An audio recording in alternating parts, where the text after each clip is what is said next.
gosh, hold on a minute.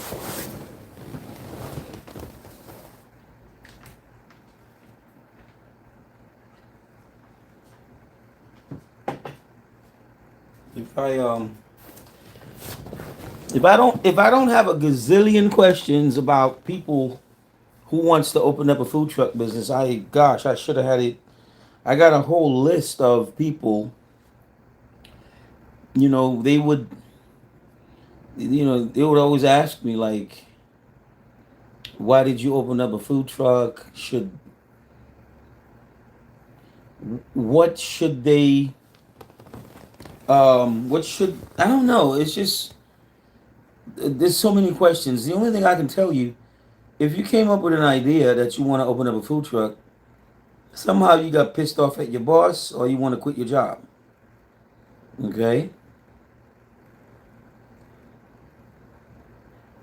If you got the means to do it, like a lot of these YouTube shows and you watch these shows, they I mean, these guys, I don't know. They just do it for the views and the clicks and everything else. I guess there's a profit in that. But there's a lot that you need to know about a food truck. My food truck I've been in business with the food truck about 5 years. I've learned a lot. I've learned things that, as an HVAC technician, I've learned things that the food truck itself taught me. Yeah. I've learned,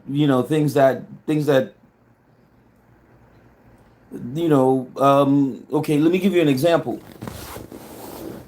I live in Florida right now. If you want to know if the food truck business is profitable, it's very profitable. Very profitable as long as you're willing to put the work into it. You get a partner. The problem is, in the summertime, a food truck is a scorcher. Okay, the food truck it's so hot. I mean, listen, I got fans on top of fans. I got two AC running, two AC units running, and I see these food trucks with these mini splits. What does that mean? A mini split is just gonna cool a certain area. It's not really a forced draft air conditioning system. I mean, if you had a split system in there, you could suck the heat out. But then again, I mean, that fryer somewhere, or if you're using a grill or you're using a flat grill, you're just gonna be exposed to heat. You can't get away from that. I bet you boys in New York would love it. You know what I'm saying? Like, those below zero days. But then again, the temperature, the deep fryers and everything would act different. So it's hot. There are many types of food trucks you can actually do. You don't necessarily have to do a food truck, burger truck, deep fryer. You can do a fruit truck that's famous in South Florida. You can, do a fruit salad truck. You can do a cold sandwich truck. Me, I just went full blast. Four deep fryers, frying chicken, Phillies, cheesesteak, you name it, man. That stuff is hot. You figure this way, if you measure your flame and then, I mean, I've had a shield.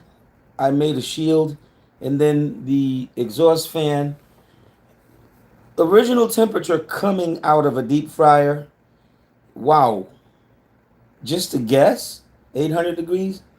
I managed to put a shield in front of it, turn the fan on, you figure what? It'll probably bring it down another, maybe to half, and then the shield, oh my God, it's still going to be in the hundreds. Okay? Now, you're not constantly at the deep fryer frying things, but these are the things you have to consider, things that are breaking down. Now, I'm going to tell you what I hate about the food truck business, okay? Don't let me discourage you. Don't do that.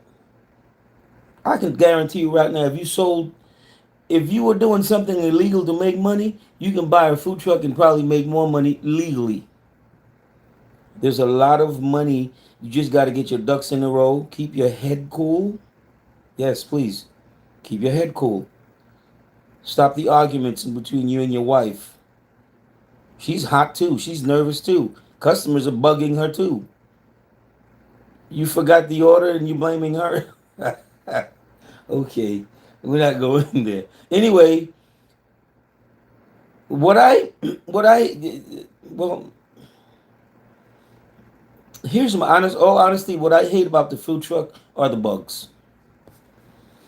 Okay, um, I decided that I'm gonna build a restaurant out of the equipment that I have in the food truck, and it's one. Well, it's two main reasons. Okay, reason number one, the spacing, man. It's just everything is so tight, and you can spray all you want. Truly Nolan and all these companies can. The problem is that you're breathing that stuff now because you're such in a crammed area. You are breathing that chemical, and you start acting funny, and you wondering, I'm not drinking or anything. What's going on? You know what I mean? Because of the chemicals that you breathe. Because the fact that the equipment is so tight together, you get the bugs. They had a name way back that called the roach coach. You do get the bugs. So um, think about it. It's good experience. Me personally, I wouldn't buy a food truck. I would buy a food trailer for so many reasons and so many advantages that the food trailer has. Number one, you don't have to have insurance for a food trailer. You know, people say, "Well, I need insurance." Yeah, yeah, yeah. You don't pay the insurance anyway. You can get insurance for it. Depends on the situation. A food truck, if your truck, pickup truck, breaks down, you can rent a truck. Okay. Um, that's probably the two main advantages that I mainly found in possessing a food trailer. Now size matters. You can have a 20-foot food truck with the tongue itself is about 6 feet. That's 26 feet. But Mexican restaurant food should I have a toilet in my trailer, dude? I thought about that. I'll give you a tip. If it's you and your wife, I got a portable, bruh. I'm telling you, you better get a portable, man, because that truck get busy. Oh my God, yo, I got a portable. I'm not gonna lie to you. I do have a portable. It's a small portable.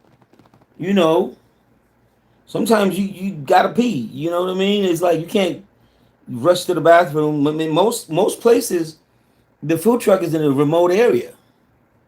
Yay! Just you could pee in your food truck. It's not recommended by the health department though. Yeah, you can have a portable, of course. Who's gonna know you got your portable? You know when a woman gotta go, a woman gotta go, man. That's just the way it is. I mean, sometimes you might be drinking beer in your food truck, enjoying your work and stuff like that. You want to pee. I don't know about number two, but I don't know, but yeah, I got a portable in my food truck. I mean, shit, I'll do the next show. I show it to you guys. I do. You know, I've seen guys. I had a guy who had 7 deep fryers.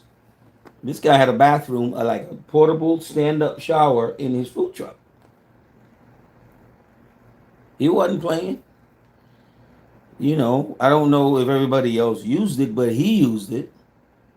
Because nature calls. What are you going to do? Play perfect? Of course you can. Full circle. Aviation. What are you flying today, man? I'm the best pilot in the world. I just don't fly. I'm a ground. My wife calls me a ground pilot. I know my airplanes, man. Yeah, man. I decided that I'm gonna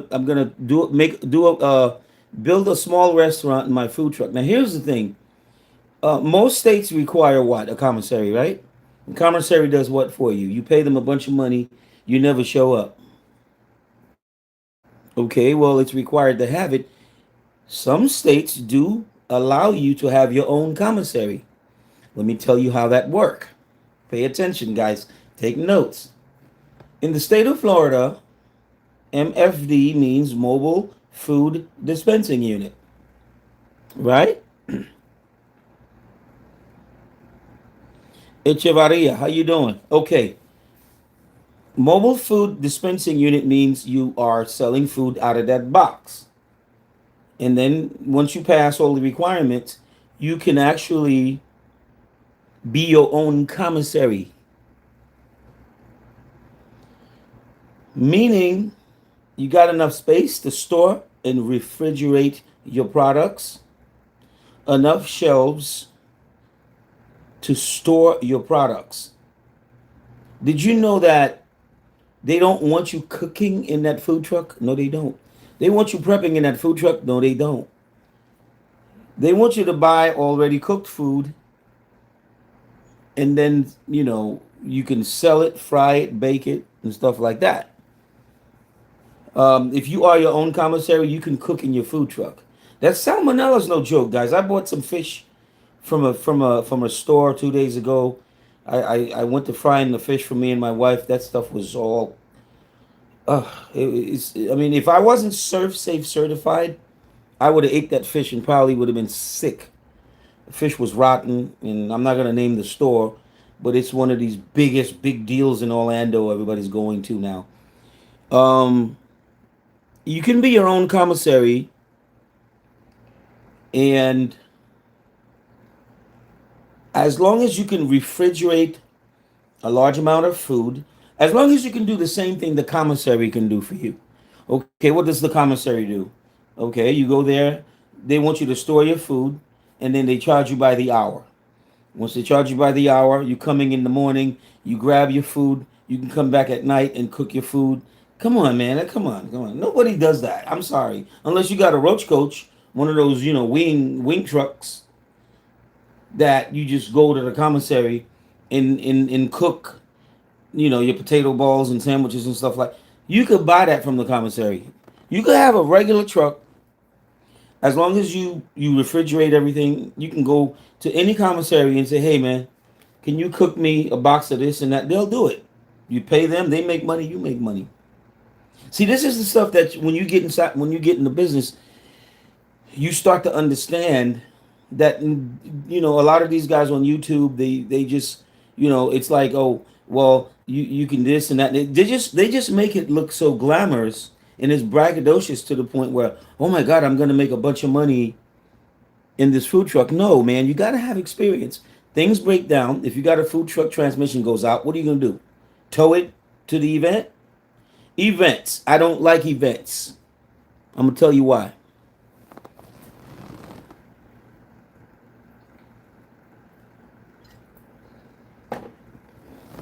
You're at an event, you got 20 trucks in a circle. Okay? One of these trucks catch on fire. What are you going to do? Number two reason. You hear these guys, oh my God, I made $20,000 at the Joe Schmo football game on Main Street somewhere. That's a lie. Okay? Events, if you're like the only food truck there, fine. Maybe two or three food trucks, 10,000 people, fine. The fire department, police. Sometimes you go to an event, man, you find yourself trapped. And if you don't have one of those extended bars that you can hook up the food truck and pull the food truck out sideways, you be there forever waiting for the event to end. The guy next to you is selling fish and you're selling tacos. You're making more money than him, or he's making more money than you. That's a problem. I don't compete. Wherever there's another food truck, you won't find my food truck. I'm serious. It creates so much. It's like you're not supposed to make money. They're supposed to make money. You're selling $3 tacos. Let me tell you something. I'm selling a $15 Italian sandwich, a $10 Philly cheesesteak with fries, my natural juices or whatever, and that's a problem. Never find yourself in some flea market where there's like three food trucks there. If you're the top guy or the top gun, you're gonna have a lot of haters. People you don't even know that hate you, man. And you don't need that environment. Back to the chemicals and stuff. You can have a company come and spray a truck. That's fine. I mean, I don't know what it is with damn roaches, man. It's like they can die and still live. Never seen that. I've used the best. These suckers are dead and they're walking around like, okay, you could look at them and be like, you're dead. No, I'm not. Yes, you are. Okay. And I found out it's just the cramness of everything is so close apart. And then, like I said before, you breathe the stuff, and that's not good for you. Okay, the heat. I've covered the heat part. Um, let's cover menu. Don't have 10,000 things on your menu, guys. It's not worth it.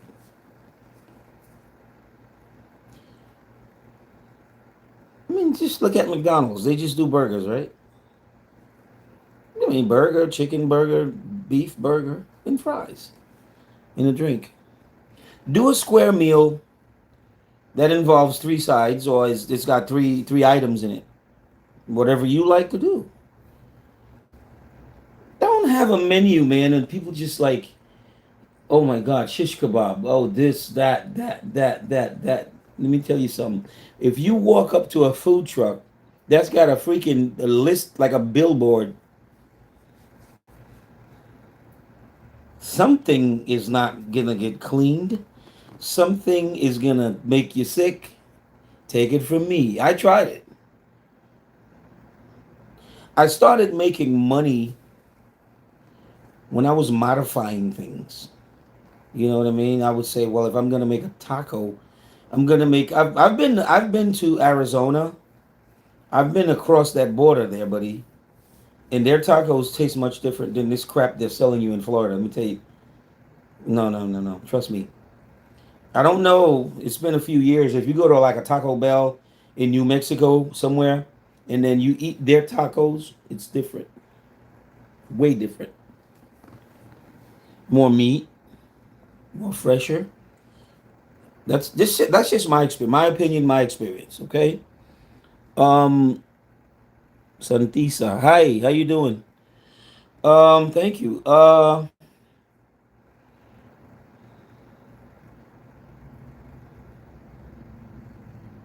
I've always told my wife that if you're from the Caribbean or you're from Mexico, you're from South America, Americans have this thing with them where they think they can cook with. I'm an American. I'm not knocking Americans, but this is just our culture. If you don't have a background of another country, Americans for some reason they cook with measurements like 1 cup of this and 1 cup of that, 1 cup of that. I tried that. That shit don't work. It don't work. Come on, if you're making jerk chicken, what are you gonna do? 1 cup of jerk seasoning? No. That jerk seasoning is gonna go in a drum and get mixed and remixed and you know what I mean? And seasoned the proper way. I'm not a believer in measurements. Okay, so back to menu.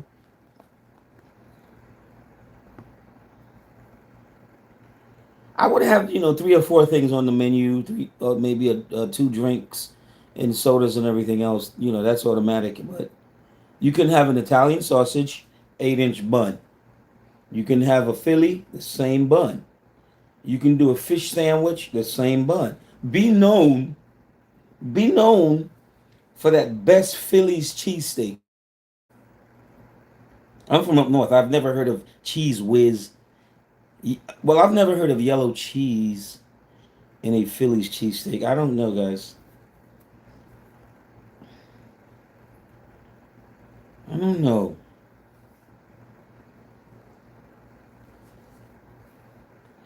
I've always known Philly's cheesesteak to have white cheese. American cheese, you can pick the best quality. There's a real good cheese that Restaurant Depot sells. I think it's called American something.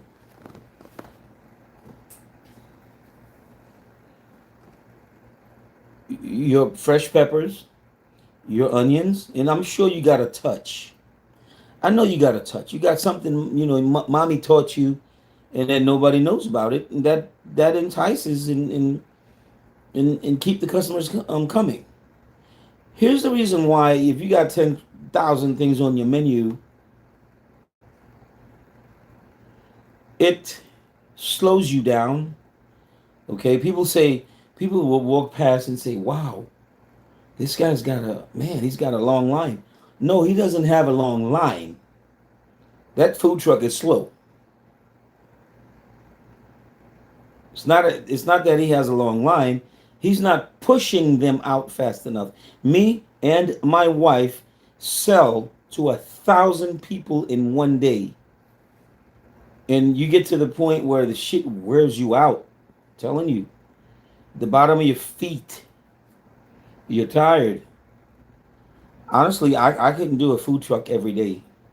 Nope, I couldn't do it. I couldn't work a food truck every day. Like when we go out on Saturdays and Sundays, anything from a bottle of water, juice, meals. Yes, I've done 1,000 people. Doesn't have to be.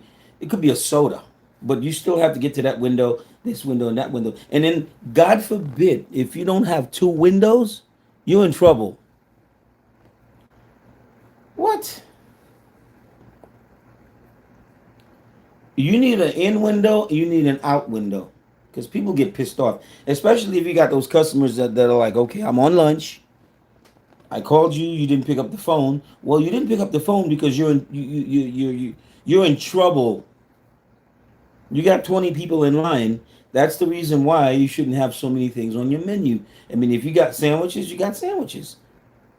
If you do jerk chicken, you do jerk chicken. You do ribs, you do ribs. You do donuts, you do donuts. If you do fruits, you do fruits. Fruits, pack them. They got this new machine now that I saw that actually you put the cup in, it suddenly seals the lid. It's been around, but it's just something that the big stores have it. You just put it in, boom. You don't have to buy lids. Lids are expensive. Cups are expensive. You know what I mean? And then you could just actually put it through the machine and have the fruits actually sealed professionally with your own label. All right, my Mexican buddies, you want to do the pica fruta, right? Put it through, seals the cup, seals the cup, boom, boom, test it with your own label. That's the stuff that I didn't understand. I wasn't in the restaurant business. I was more into something else, mechanical, HVAC and everything. And I said, well, you know what? If I had a chance to redo it, I would do fruits. I would add fruits, but you only got so much space, right? Back to the your own commissary thing, okay? I might touch a subject and veer off of it, but I'm not gonna forget it. Not there yet. So, um,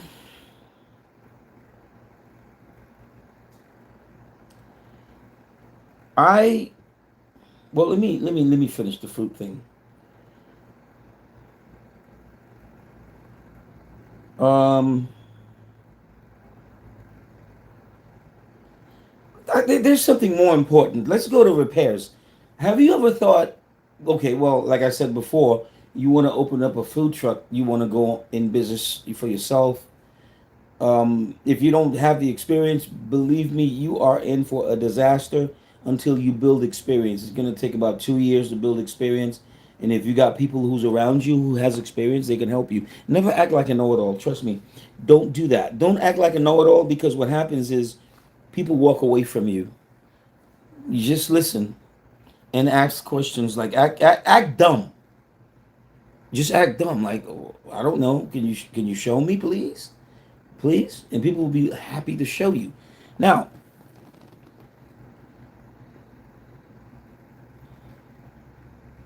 if you could hire people to work, I'm not particular about somebody running my deep fryer. That thing is so damn dangerous. Speaking of deep fryers, I'm going to tell you something.